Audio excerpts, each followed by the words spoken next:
प्यारे बच्चों, हिंदी ट्रैक में आप सबका स्वागत है। आइए आज क्लास 11 का फर्स्ट टॉपिक हम तो एक एक करी जाना, जो कबीरदास की पंक्तियां हैं। कबीरदास एक ऐसे संत थे जो निर्गुण संत थे।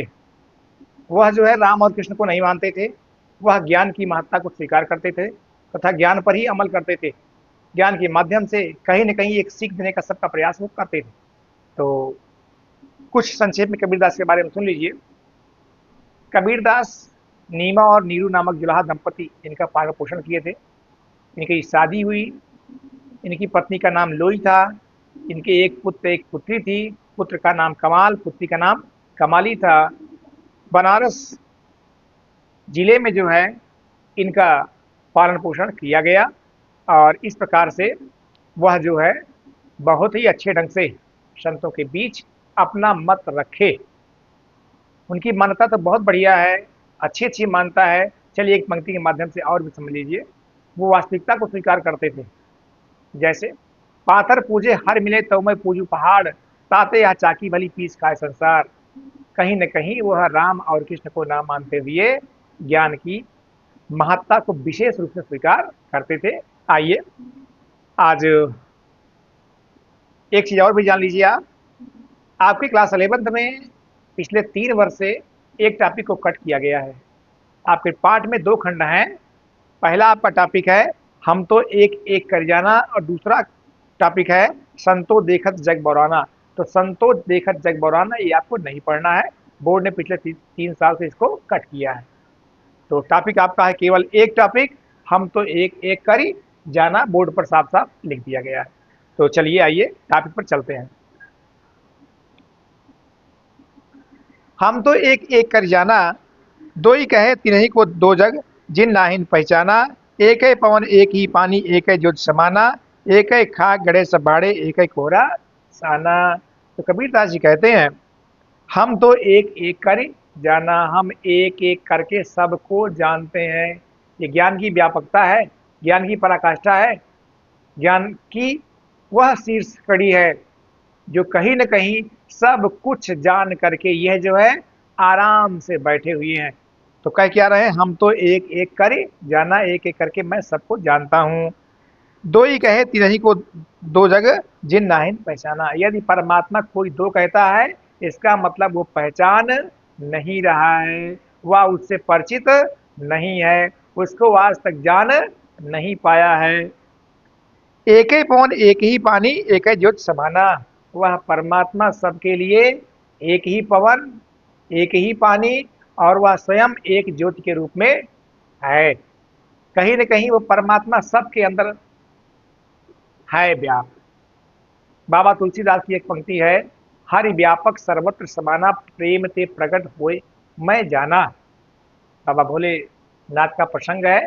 बाबा तुलसीदास रामचरितमानस के अंतर्गत बालकांड में ये लिखे हुई है। तो शूर हो या कबीर हो या तुलसी हो, बड़े बड़े संत विद्वत समाज सब जो है कहीं न कहीं उसके उसी रूप को स्वीकार करता है। तो कबीर की मान्यता क्या है, एक ही पवन है, एक ही पानी है, वह एक ज्योति के समान रूप से सबके अंदर समाया हुआ है। सबके लिए एक ही व्यवस्था है, दो व्यवस्था नहीं।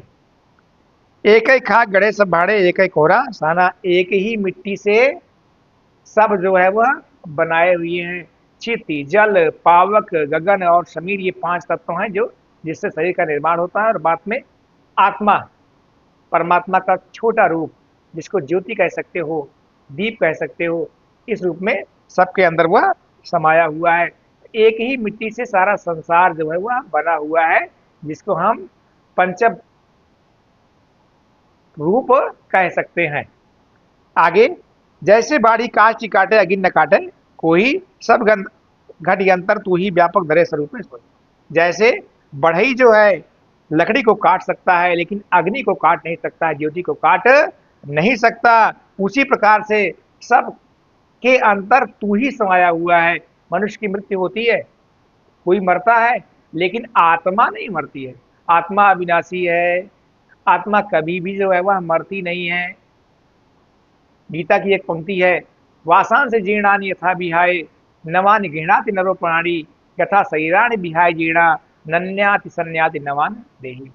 जैसे शरीर जो है वृद्धावस्था को प्राप्त होता है, जैसे वस्त्र जो है फटता है, पुराना होता है, सड़ जाता है, तो वस्त्र को त्याग किया जाता है, उसी प्रकार शरीर का भी परित्याग होता है। आत्मा निकल करके इस शरीर से दूसरे शरीर पर पहुंचती है, नया रूप धारण कर लेती है।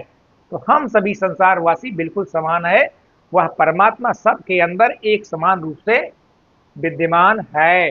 हमारा यह भी मानना है कि जहां ग्रोथ होता है, चाहे वो पेड़ पौधा ही क्यों न हो, श्रीमद् भागवत महापुराण में 84 लाख योनि का वर्णन है। तो सबके अंदर तू ही व्यापक है और सबके रूप में तू ही है, धरे स्वरूप है, वही उसी रूप में तू विद्यमान है, तू माने परमात्मा। माया देख के जगत लुभाना, काहे न गरमाना। माया देख करके, माया का जो शब्द अर्थ है, माँ माने नहीं, या माने जो, जो है नहीं वही है माया। जो हम इस आंख से देखते हैं वास्तव में वो माया ही है, परमात्मा नहीं है। परमात्मा अंतरात्मा की दृष्टि से देखा जा सकता है, परमात्मा अनुभव का विषय है। परमात्मा को देखने में ये आंख सक्षम नहीं है। क्यों सक्षम नहीं है? ये माया की आंख है। यदि परमात्मा दिव्य दृष्टि दे तब हम उसको देख सकते थे, हैं जैसे अर्जुन देखने में सक्षम हुए थे। तो संजय और अर्जुन दो ही जो है दिव्य दृष्टि पाए थे, दो ही जो परमात्मा को देख पाए हैं। कृष्ण का विराट रूप जो है देखने में सक्षम हुए हैं और सब कोई देख नहीं पाया। तो माया देख के सारा संसार जो है वो लोभित हुआ है, लुभाया हुआ है। काहे नर गरबाना। अरे भाइयों, तुम इतने गर्वित क्यों हो रहे हो, इतने अहंकारी क्यों बन रहे हो, दूसरे रूप में क्यों जो है सामने दिखाई पड़ रहे हो। निर्भय भया कछु नहीं व्यापक, काहे काहे कबीर दीवाना। आप निर्भय हो जाइए, किसी में व्याप्त ना होइए, काहे कबीर दीवाना। कबीर दास जी दीवानेपन के रूप में आपको यह बात बता रहे हैं, समझा रहे हैं कि आप बिल्कुल निर्भय हो जाइए, किसी प्रकार का भय आप मत रखिए। किसी में कुछ भी व्याप्त नहीं है, सब परमात्मा का ही अंश है, सब परमात्मा का ही रूप है। इस बात को जो है कबीर दीवाना होकर के सबके बीच बात रख रहे हैं। तो प्यारे बच्चों, आपका केवल एक खंड है, दूसरा कटा हुआ है। तो आइए प्रश्नोत्तर पर चर्चा करते हैं।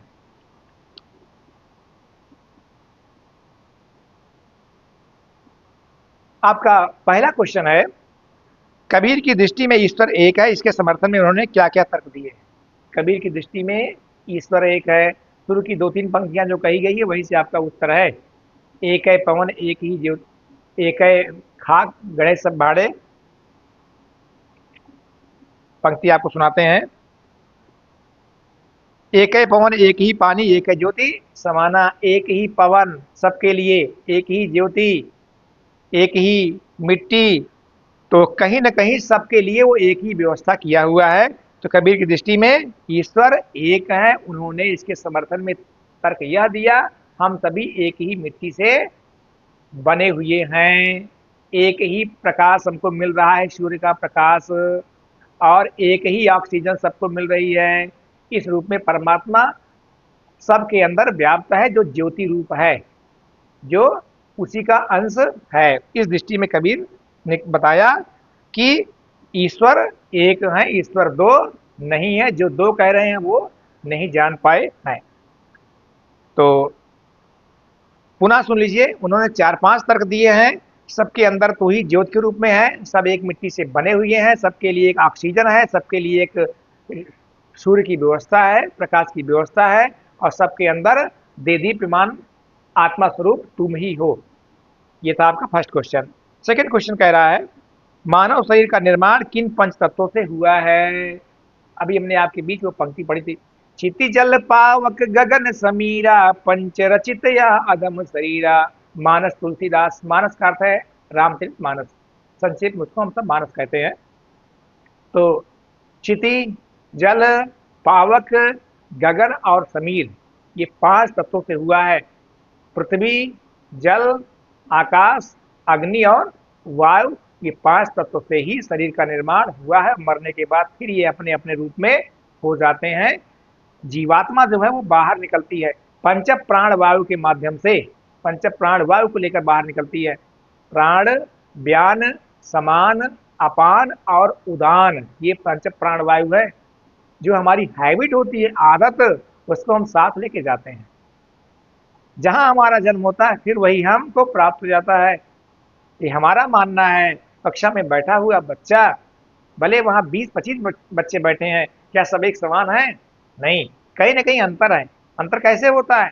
एक कहीं न कहीं कुछ रूप में परिचित है, कहीं न कहीं वो बात सुनी है, कहीं न कहीं दूसरे रूप में है, इसलिए जो है वह श्रेष्ठ है, वह आगे है, वह कुशाग्र बुद्धि का है, वह तेजी से समझ लेता है आदि।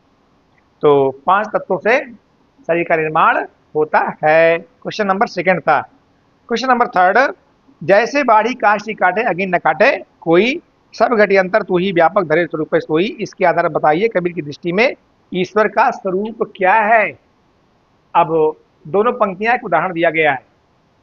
जैसे बाढ़ी काष्ठी काटे, बढ़ई जो है लकड़ी को काट देता है, लेकिन अग्नि को काटने में समर्थ नहीं होता है। उसी प्रकार समय हमको छीण कर देता है, हमको नष्ट कर देता है, शरीर हमारा मृतप्राय हो जाता है, लेकिन क्या हम मरते हैं? क्या हम नहीं मरते? हम माने ईश्वर अंश जीव अविनाशी, हम जीव की बात कर रहे हैं। हम है आनंद, वो है परमानंद। हम है आत्मा, वो है परमात्मा। हम है छोटा रूप, वो है बृहद रूप। तो हम मरने वाले नहीं हैं। जब से परमात्मा है तब से हम हैं। हम और वह कोई अंतर नहीं है। बूंद समानी, बूंद समानी जलदमा। तो कहीं ना कहीं जो है इसी रूप में है। वह सागर है, हम थोड़ा सा जल है। नदी जो है समुद्र में जाके पहुंच जाती है, मिल जाती है, तो वहीं उसका लुप्त प्राय हो जाता है। नदी को आप खोज नहीं सकते। तो उसी प्रकार परमात्मा सबके अंदर समाया हुआ है। जो छोटा सा रूप है, उस परमात्मा का ही रूप है, जिसको आत्मा के रूप में हम जान सकते हैं। ये क्वेश्चन नंबर थर्ड था। क्वेश्चन नंबर फोर, कबीर ने अपने आप को दीवाना क्यों कहा है? कबीर ने अपने आप को दीवाना इसलिए कहा है कि परमात्म सत्ता को, परमात्म तत्व को वह समझ गया है, वह जान गया है। तो वो दीवाना है। दीवाना का एक पागल भी होता है। तो वह दीवाना है, वह पागलपन लिए हुए है, वह बिल्कुल अलग थलग है, संसार से हट करके है, संसार के रूप में नहीं है। जो परमात्मा तत्व को जान जाता है, फिर वह न घबराता है, न डरता है, न किसी प्रकार की कोई चिंता उसको नहीं होती है। शायद इसी उद्देश्य से कबीर ने चैलेंज किया था, जब कबीरा काशी मरे तो रामे कौन निहोर। अर्थात हमारे जब कर्म अच्छे हैं तो परमात्मा की औकात क्या, हमको जो है गलत दंड देगा। देखते हैं कैसे गलत दंड देगा। और धारणा इसकी बात थी कि लोग मानते थे जो काशी में मरेगा वह निश्चित रूप से स्वर्गगामी होगा, जो मगहर में मरेगा वो नरकगामी होगा। ये मानता थी लोगों को। जब इनके सामने बात आई तो इन्होंने कहा नहीं, हम इस बात को स्वीकार नहीं करते हैं, हमारे कर्म अच्छे हैं तो परमात्मा कैसे। तो मरते समय ये जबरन चले गए थे मगहर, बनारस के बगल हट करके वही है मगहर, चले गए थे। किसी की बात को स्वीकार नहीं किए। कबीर कभी किसी की बात मानते ही नहीं थे, वो अडिग रहा करते थे। क्यों? उनको निश्चित रूप से परमात्मा तत्व की अनुभूति थी। शायद इसीलिए उनको दीवाना शब्द से संबोधित किया गया है। तो प्यारे बच्चों, उम्मीद करते हैं आपको समझ में आ गया होगा। आपके टॉपिक से, फर्स्ट टॉपिक से पहले पद से केवल 4 ही क्वेश्चन थे जो आपके बीच विस्तृत चर्चा हुई। तो आज के लिए बस इतना ही।